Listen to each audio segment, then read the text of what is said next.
Welcome to the Cold Case Christianity broadcast, the only Christian case-making program hosted by a cold case homicide detective. J. Warner Wallace has been investigating cold case murders in Los Angeles County for over a decade. His work has been featured on Fox News, Court TV, and Dateline. For more information about Jim's work and the case for Christianity, please visit coldcasechristianity.com. Now, here's your host, J. Warner Wallace. Thanks for joining us at Cold Case Christianity. I'm J. Warner Wallace. You are seeing right now part 2 of an hour we're really doing on the 10 reasons why people typically are afraid or fail to share what they believe about Christianity. And we talked last week about the first 5. We're going to talk this week, I haven't even changed clothes, about the second 5. And if you want to put these 2 episodes heel to toe, you can do that by going over to coldcasechristianity.com. You'll see the link there for our YouTube page. Head over to YouTube and you'll be able to watch the first 5 reasons why people are fail to share what they believe about Christianity. And the reason why we're doing this is because we have to be able to connect our apologetics efforts, our Christian case making, our desire to be able to defend what we believe with the overall objective of any of this, which is not simply to make a case for the sake of making a case so you can look smart, so you will feel less intimidated when someone has an objection. That's all well and good, but that's not what we're here to do. What we're here to do really is to share the gospel. And apologetics, case making, is often a way to remove the obstacles that people have in the path, in their own path, so they can hear the gospel with a different kind of heart, with a different kind of unobstructed, neutral presupposition, rather than have these obstacles which are blockading, which are impeding their progress toward the gospel. Good case makers can eliminate some of it and ask penetrating questions that actually get people to think seriously about the claims of Christianity. Didn't you see Jesus do this all the time? Ask questions that caused his hearers to go, oh yeah, he's right. And so that's what we're trying to do sometimes with apologetic, with case making. Now, I've written a couple of books to try to help do this. Well, why does anyone write an apologetics book? Think about that for a second. It's not as though the topics that we're discussing in a case making book about the evidences for theism or Christianity, there's nothing new that I can write about. What I can do, though, is take the stuff that we've been talking about for 2,000 years and contextualize it in a way that makes it accessible to a whole new group. And that's what all of us do when we write these kinds of materials. What I've tried to do is to show you how applicable criminal case work is to making the case for Christianity. Did that with Cold Case Christianity. You've got 10 tools that cold case detectives use.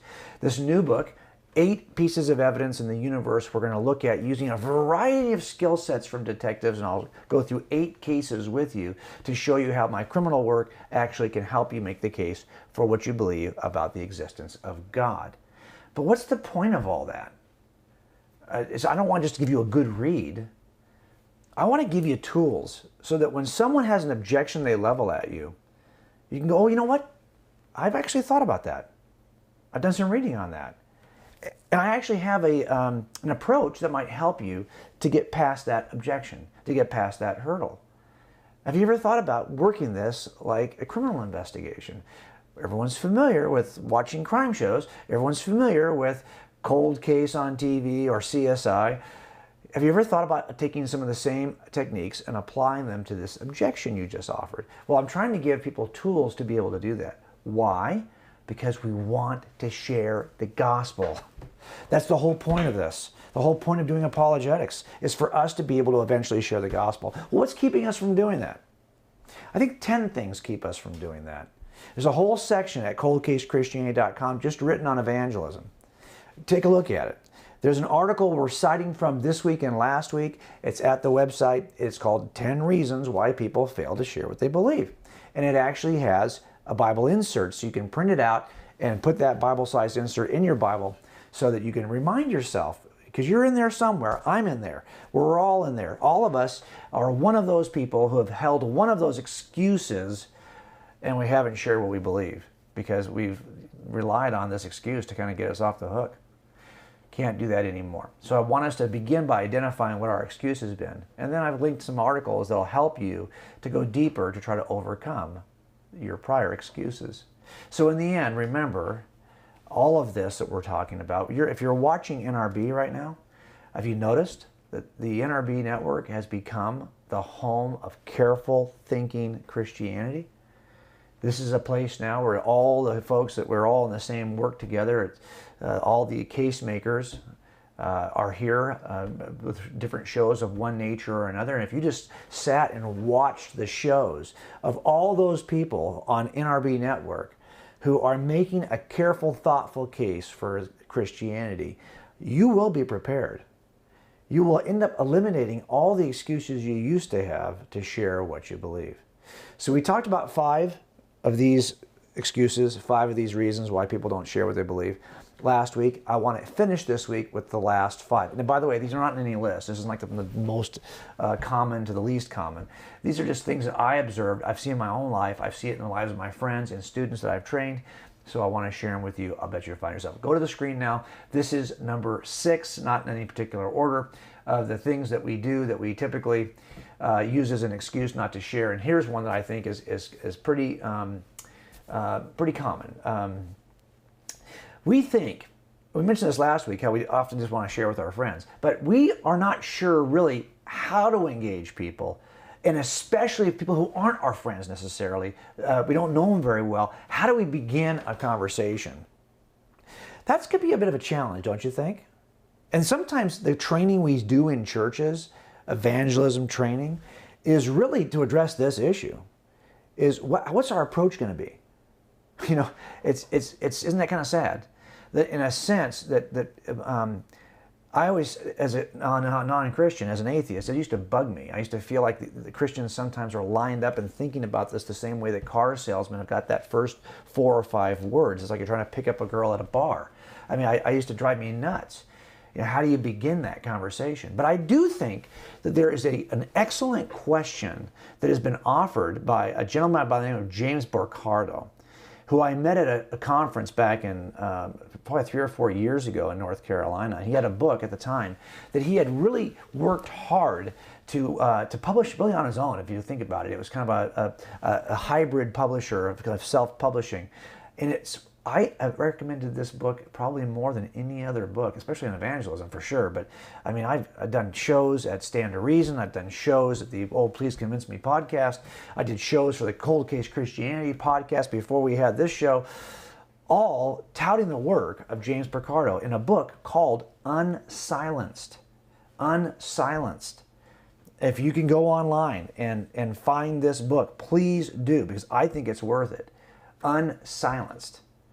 And it's really about how, number one, he's got a strategy that answers this question we just talked about. How do I engage a conversation? How do I begin this conversation? And then he goes through a number of common responses to his approach.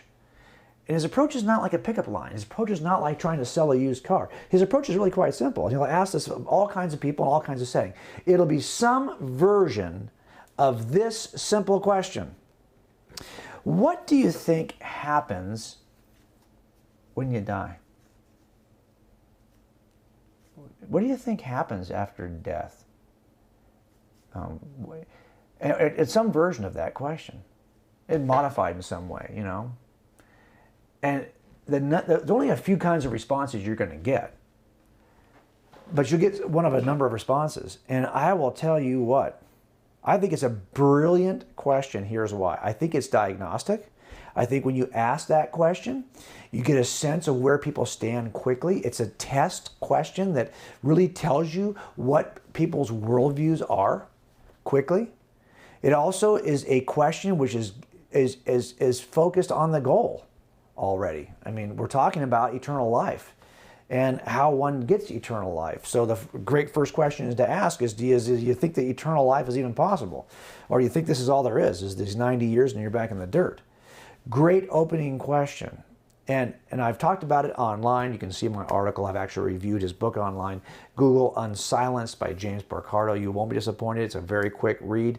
It is as close to an apologetics evangelism approach as you're going to find, because that book is really about apologetics in the context of asking a question with the goal of evangelizing. So it's kind of it says a lot, I guess, and it's kind of a circular, you might think, in that sense. But really, it's brilliant. You should get it.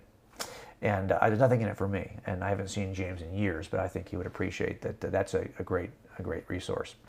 Let's go to what would be the seventh reason why I think people don't share what they believe. And here it is on your screen. I think we're afraid sometimes of feeling uncomfortable at any point in the process. And to me, that just sounds like an excuse, doesn't it? And here's why I say that. I want you to think about how many other areas in your life that you are willing to be uncomfortable because you think the goal is worthy of whatever temporary discomfort you have right now. And yeah, you're for sure, if you're going to share and go out on a limb, and first of all, in a culture that's less and less probably receptive to the claims of Christianity, certainly with the changing in the status of marriage, the changing in the kind of sexual mores of our culture, you know that the positions that we hold are going to be less and less comfortable. So get ready. You're going to be uncomfortable in these conversations because people are going to start to throw ad hominems at you. People are going to not necessarily receive you well. All of that stuff is true. So yeah, you're going to be uncomfortable. But how many other areas of your life are you willing to put up with discomfort because you think it achieves a better goal? I mean, this is still from the simplest of things, like physical things. I mean, I run. Do I run because I love, well, I do like running, but honestly, I run because I love to eat. So I'll put up with how uncomfortable I am sometimes running because it's going to buy me another 500 calories today. And when Wallace's meat, Wallace's eat. So I need to have those 500 calories. I'm willing to put up with discomfort.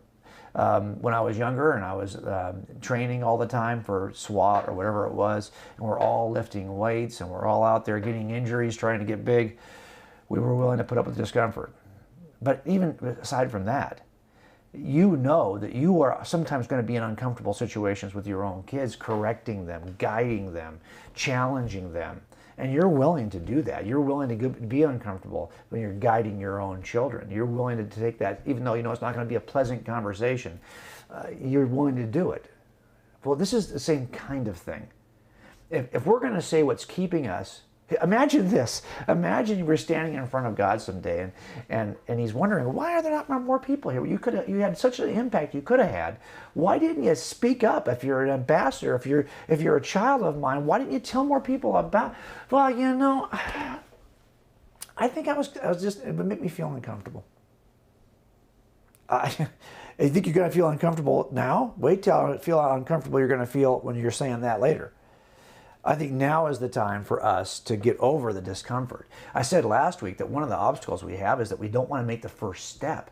But once you get past that barrier of making the first uncomfortable, awkward contact, oh my gosh, it's so easy. You're loving it. Then the next one's even easier. And the more you do, that's why if you know people who are great evangelists, you see they're really comfortable. They're in a groove all the time. Why? Because they overcame their discomfort a long time ago. And the more you do something, the more comfortable you become at it. So part of why you're uncomfortable is because you never do it.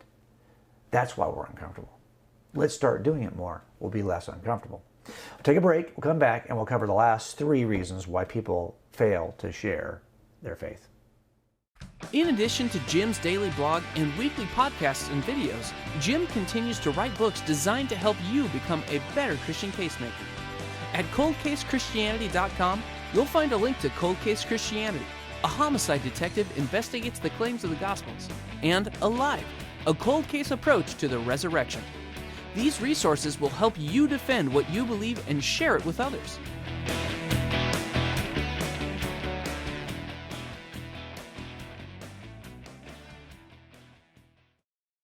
Be sure to visit the Cold Case Christianity website daily to read Jim's blog, watch the weekly video, or listen to the Cold Case Christianity podcast. You'll also find great free resources, including the free downloadable monthly Bible insert. While you're there, be sure to sign up for Jim's daily case note email. Cold Case Christianity is designed to help you become a better Christian casemaker.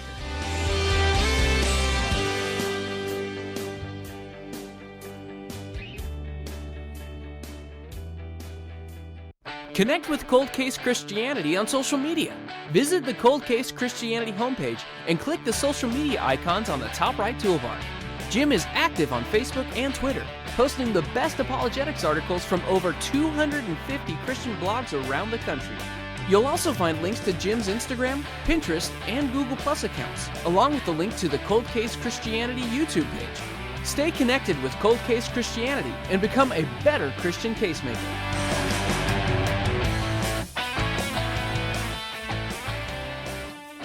Okay, 3 last things. This is reasons 8, 9, and 10 why people don't share what they believe as Christians. And again, these are all excuses if you ask me. We've written about this, and every one of these is an article we've written in an expanded way at coldcasechristianity.com. Just go to the website, go to the writings, drop-down menu. You'll see we've just redesigned the entire website. It's very responsive now on mobile platforms. We've even got all of these articles categorized on the phone app, which is available for you to download for free. So if you want to, if you're feeling uncomfortable in one of these 7 or 10 areas, you can download either the articles or on the phone app and read through these articles to help you overcome your concerns. Now, this is number 8, the reason why people don't share what they believe. Take a look at your screen. And that is this. I think we hold pessimistically low expectations of being successful in the first place. And I mean, that sometimes is a result of maybe having shared a couple of times, or having had somebody reject your attempts to share, or experiencing, especially in family members, right? I mean, you know how hard it is to share with your family? It's tough. And I think that people sense that. And after having maybe some difficulty sharing with friends or family, their expectations become lower and lower. Well, how do I overcome? Well, first of all, are those low expectations reasonable? Let's just grant that they might be. For sake of argument, let's say, you know, you've had some rejection when trying to share the gospel, and you're feeling like, hey, there's no, I mean, it just doesn't work out well for me, and I'm frustrated. Okay, fine, great. Maybe you're right. Okay, well, there's another way around this problem, and that is because, and that is a technique that I often have established for myself, and it's been helpful, and here it is. There are times when I realize that I'm frustrated because my expectation was a home run every time I shared the gospel. My expectation was that, you know what, I really want them to come to Christ right now. Say the sinner's prayer, you know, whatever it is you would call coming to Christ. Whatever it is you would be satisfied is a home run, and you want home runs. But you know what, my casework has taught me that those aren't reasonable. And that if I'm going to make that the expectation, and then live in pessimism because I didn't reach that as the expectation, that's on me, because that shouldn't have been my expectation to begin with. You know, when I'm interviewing suspects, it'd be great to get a cop out every time you got a guy who you're talking to who you know did a murder. Wouldn't it be great to get a cop out?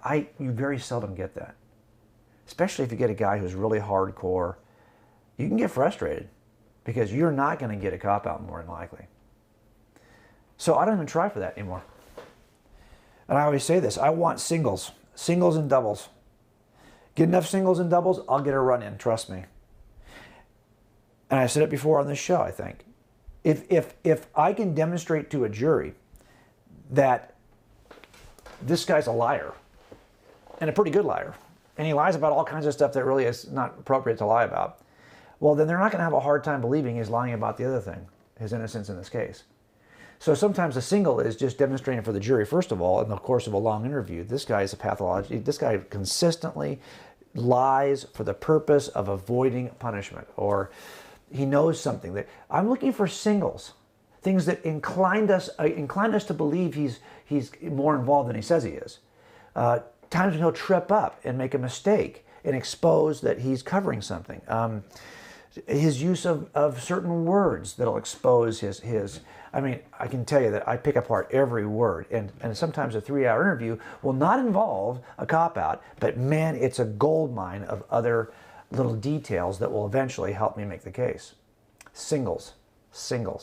Well, I know this is kind of a stretch to apply this to evangelism, but there are times when people will spend years moving around those bases and getting to a place where they are ready to make a commitment to Christ. and you don't know where they are on those bases. And so if your goal is to swing for the fences every time and hopefully get home runs, and you won't be satisfied unless someone runs across home plate, well, then get ready to be disappointed, because you're probably going to be disappointed again and again and again. On the other hand, if you're content that God has given you the purpose and the role today to get this guy from first to second, or to get this guy to first, then you're going to be in a much different state of mind. You're going to feel less pessimistic because your expectations now are reasonable. They're at a place where they should be, because this is not necessarily about home runs. This is about sometimes just get to the plate, make contact, get a bunt. And I think when you do that and you realize, now on the flip side of that, don't get too prideful when you see somebody does come to faith in front of you or does make a proclamation of faith, because really somebody else has been moving that guy around the bases or that girl around the bases until they were finally at a place where you just did a little bit to kind of push them home. It wasn't all you. It's never all. It's always a process. And for some people, the process is shorter. For some, it's longer. Set your expectations to be part of the process, and you'll never be disappointed. Let's take a look at number 9 on your screen right now. I think that sadly, especially those of us who were raised up in the church or have a long history as Christians, we've been conditioned to speak a language that, trust me, as a guy who is not a Christian, is foreign. It's not just foreign, it's hokey. It's not just hokey. In some ways, it's offensive, because we don't understand as atheists, really, we deny certain claims that Christianity makes. So when words like sin, for example, are used with a non-Christian, like me, I get offended usually. I've written a lot about this, and I actually did an article for the Christian Research Institute last year on making an analogy to cop language, because cops have a language of their own too. And there are times when we're in front of a jury and a trial, and man, we can make a mess of that trial because we'll start speaking cop language, and we start to sound like we're a living, walking supplemental report instead of just a human being who wants to communicate an idea.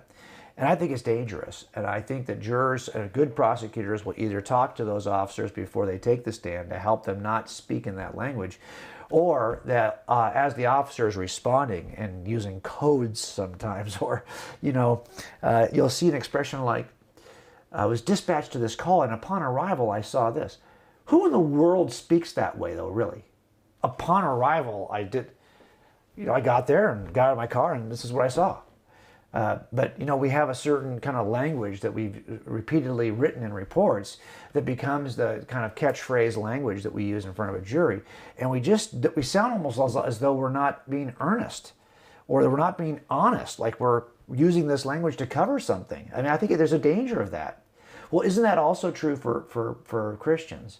When you use a language that kind of, number one, makes it sound like you know something, when someone's been covered in the blood of, I went through a whole list of these online, so I won't go through all of them for you today.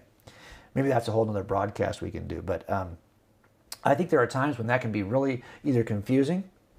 It can also be alienating, because it makes it sound like you're part of a club and you're using your club language, and I'm not part of your club. And to be honest, the more I listen to you talk, the less I want to be part of your club. So I think that this is something we have to be very careful about.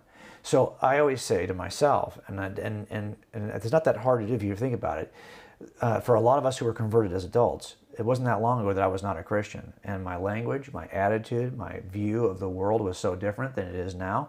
I have to always remind myself of who I was back then to speak with people who are still that way today.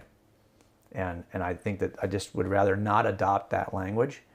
I've often said that I have no concerns about the claims of Christianity. I believe that Christianity is true, but I do sometimes wonder why, as a church, we take a certain approach and why we've adopted language. Now, I think that some of this language is theologically rich and we shouldn't abandon it. Don't get me wrong. But I think when we're speaking with people who don't understand that language, if we're not going to help initiate them, if we're just going to use the language without a translator, we're not doing ourselves a service. Let's take a look at the very last one here quickly. And that is this. We think that our success as evangelists is entirely dependent on our individual effort. And this is one of those things that I want us to really think about, because the analogy I just used about baseball is key here. And I used to say it all the time, this is not a game of tennis where it's you one-on-one against an opponent, right? That's what tennis is. That's not what this is. This is a team sport. And the team is the church. And your job as part of a team is to play as a role player, to get up and do that one thing that is your role today. And sometimes that means just making contact on the ball. Sometimes that means a sacrifice fly. Sometimes that means, no, I got to swing. I mean, the bases are loaded and I got to swing. It's going to be different each time. But if you're not sensitive to the role that the entire team has played, number one, like I said a minute ago, you're going to get frustrated because you think you're all by yourself doing this, and then everything that was a success is going to all be on you. And when you fail, it's all your fault, and everything is all just you. Well, that is a recipe for failure, and it's a recipe for frustration, and that's not going to get you where you need to go. On the other hand, if you realize you're part of a larger team and you've got a role to play, and sometimes, you got to set your expectations in a certain way, because the first quarter your team got you in a hole by 2 touchdowns, and now you're trying to come back and play some catch up. And you know what? So if you can't come out of this quarter tied, it's not your fault. You're part of a team. That helps you to set reasonable expectations when you evangelize. You know what's really frustrating in a team sport is when people won't even get off the bench. But if you get off the bench and get in the game, you're doing exactly what God would ask you to do. And God's not asking you to play this like you're the only tennis player in the world who can do this. God's asking you to play a role as part of a larger team. And you get credit the minute you enter the field. You don't have to get that touchdown. So I'm just jumping from sports metaphors here pretty loosely, but to get my point, is you don't have to score. You have to get engaged, be a part of the team. And I think God credits that as the kind of effort that makes him smile. So we may not have the kind of success you think you should have, but a lot of that is because you think that this is entirely dependent on you, when in fact, this is a team sport. All right, I hope that's kind of helped you to think through these issues independent of one another. 10 reasons why people don't share what they believe. You can go back and review all 10 of these when they're posted on our YouTube channel. I hope it's helpful. See you right back here next week at Cold Case Christianity. Thanks for joining us at the Cold Case Christianity broadcast. If you're interested in more information about this week's topic, please visit coldcasechristianity.com. For a thorough investigation of the reliability of the New Testament Gospels and the case for Christianity, be sure to purchase Cold Case Christianity. A homicide detective investigates the claims of the Gospels. It's available wherever books are sold.